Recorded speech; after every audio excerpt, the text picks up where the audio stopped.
What's up, everybody? I hope everybody is well. I hope that you had a wonderful day today. Today I'm on here because I got a story for you. I don't know where you may be in your life, but I'm going to tell you a little bit more about me.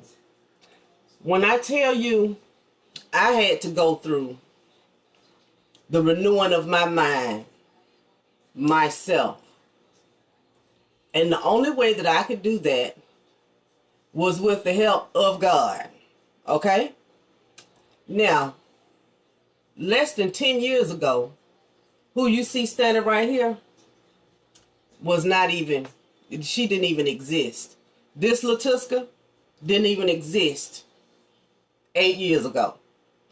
A part of me did. The giver, the part of my heart, the person that I am, a part of me existed. And a part of me didn't.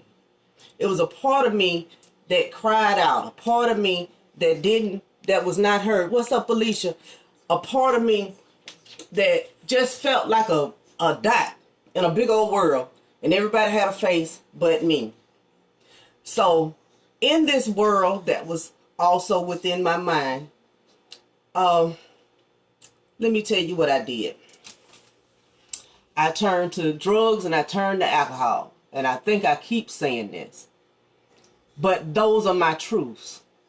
I've been in and out of the hospital for suicide attempts. That is my truth. But who I am right now, with a renewed mind, is also my truth. I cannot throw away my yesterday and act as though it never existed. Because it did, and it made me everything that I am right now. Who I am right now, I'm very proud of. I don't care if nobody else is proud of me but me. I have been through my own personal hell and back. What's up, Lawrence? My own personal hell and back. Not only did I do drugs, I sold drugs. I was killing my sisters and brothers, but that was my choice. And I never, ever pushed my choices onto somebody else. Those were things that I thought and felt as though I needed to do to survive. That's when I was surviving. And I was not under the God spell of just wake up and live. See, it's a different person. This Latuska compared to that Latuska, even though they both exist on this planet right now. Many people know me, but many people know me for a multitude of reasons. For a multitude of reasons. Different paths, people know me. When I went to theology school, I got a group of people that know me from that.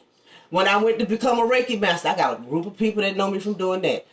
When I was in the streets, I got a group of people that know me from doing that. And you gravitate to those groups because of your choices. Am I remorseful or do I regret my choices? Hell no.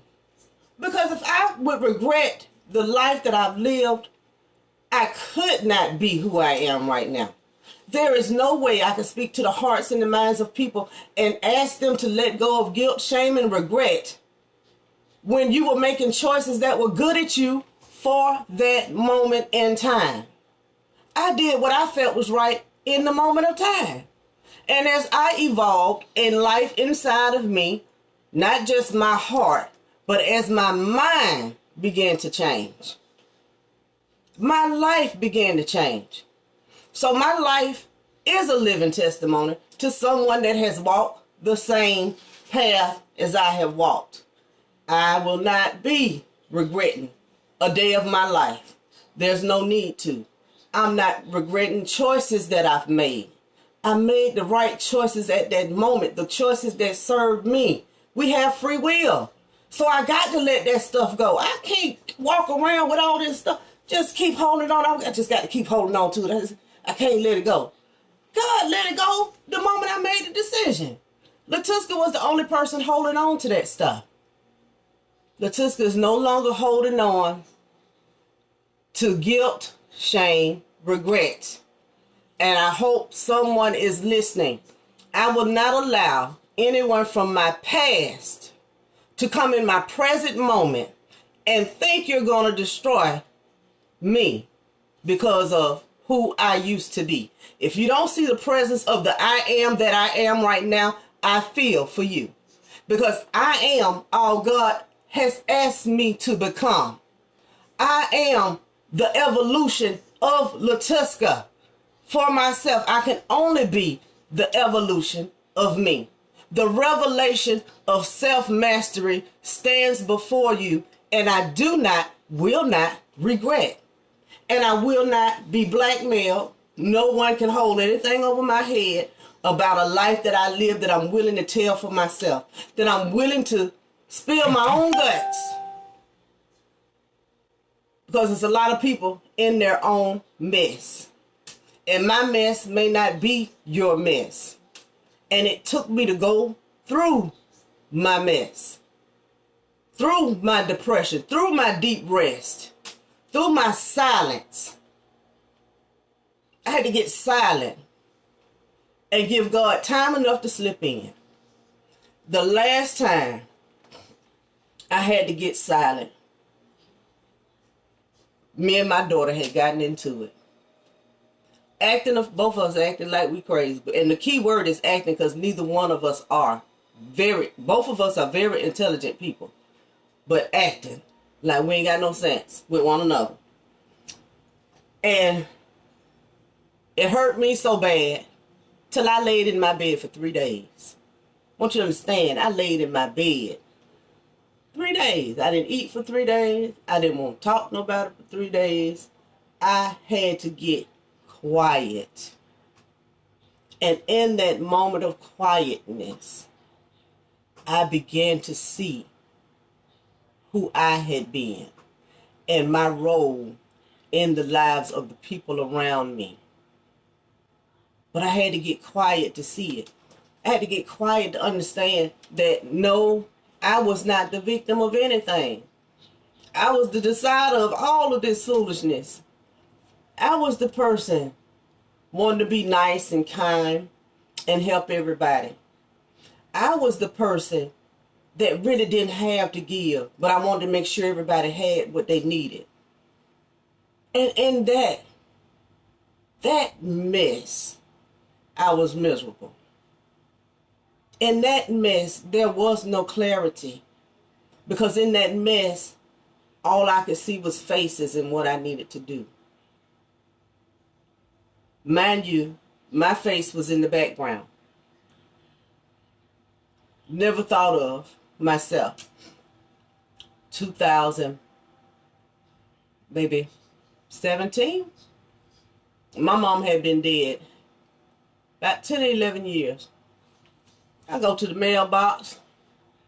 There's a check, a letter from the insurance company talking about there's some insurance money. Okay. But I fill out the paperwork, send in the death certificate, everything. They send me a check back. I cannot believe that 11 years after my mom had passed, here's a check in the mail. You know what? The only thing I thought about is what I could do for everybody else. But what my daughter said to me was, Mama, you don't never do nothing for yourself. Why not take yourself shopping? When I was in my 20s, before I had kids, it was just me. So that's all I did.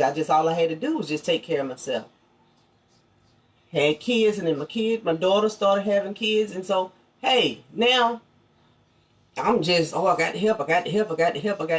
In the midst of me helping, I wasn't helping myself.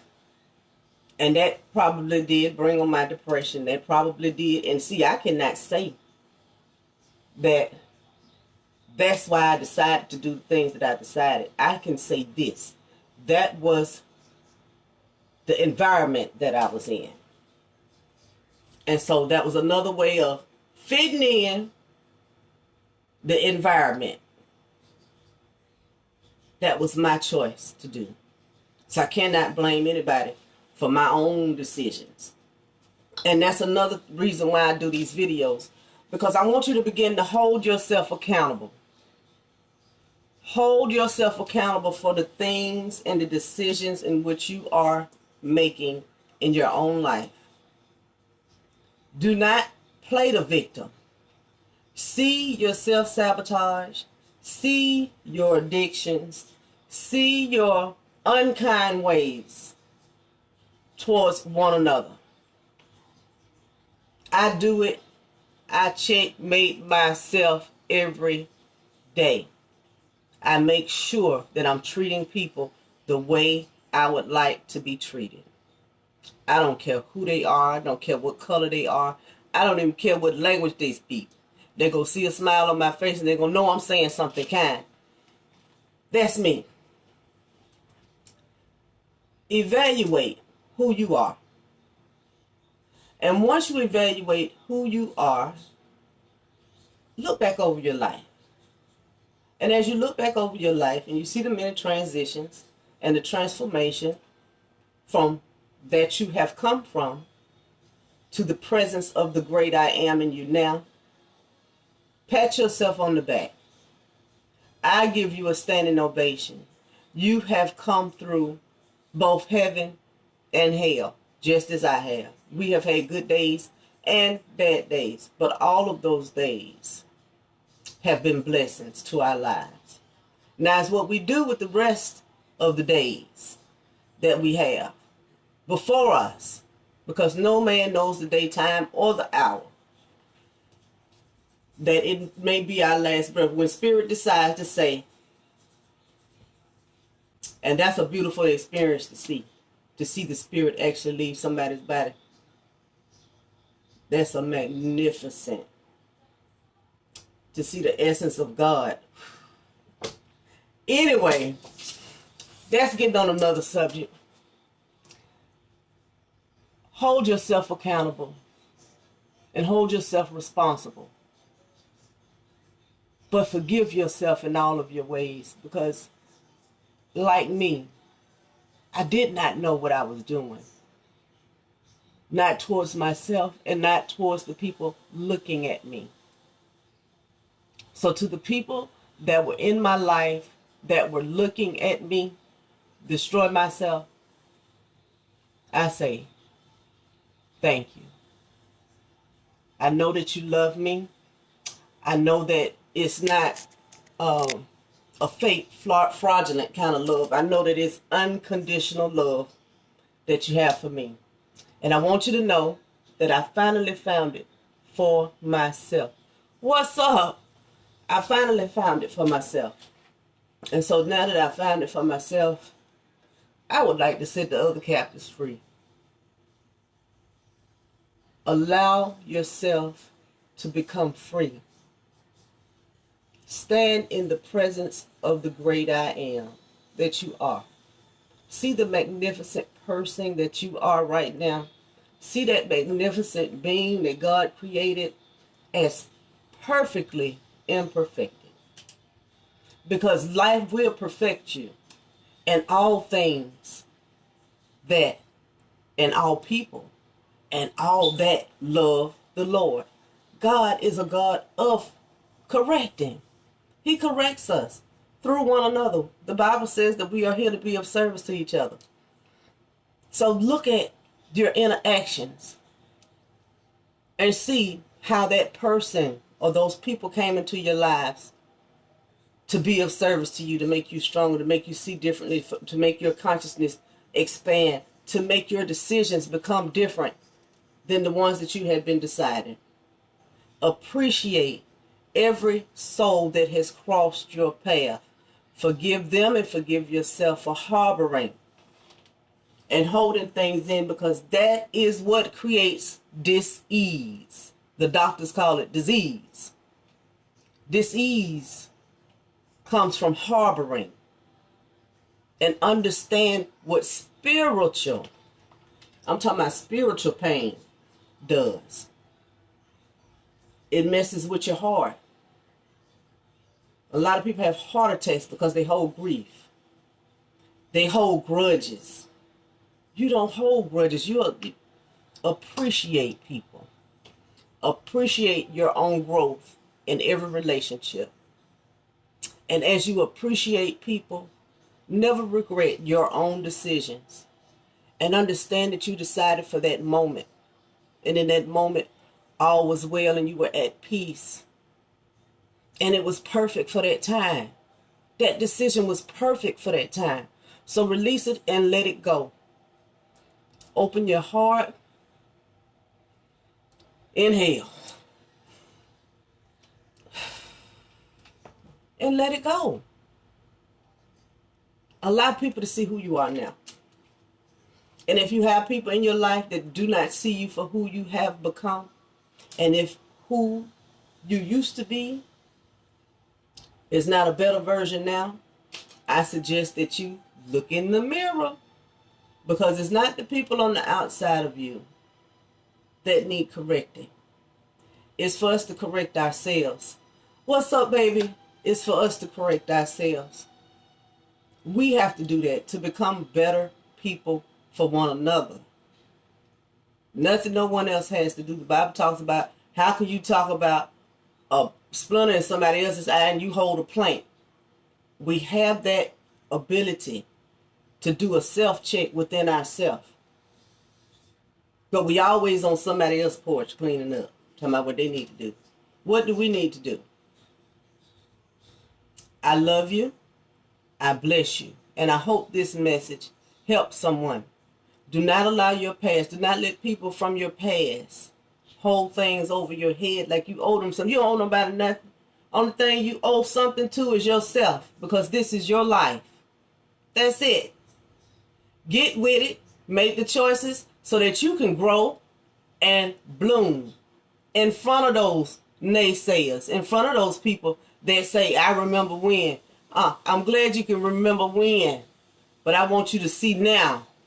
Now I shall shine in front of you, just because I can, just because God said so, just because I said a prayer and my answer was yes, just because I will not allow negativity in, around, or about me in my presence, period. So dismiss everything negative around you. Walk into the glory of who you are. Walk into positive affirmations. Walk into positive people that lift you up and not try to tear you down. You should be around people that lift your temple. You are the temple where God is. Allow people to build your temple up. If they're tearing you down, I don't care who it is. Walk away. You deserve better. I don't have to argue with you, and I don't even have to be around you. Family members, that's everybody, anybody that will not let your past go. Walk away. You ain't even got to be in that area no more. Show them who you are. Okay? God bless you. God keep you. Namaste. I bow down to your soul.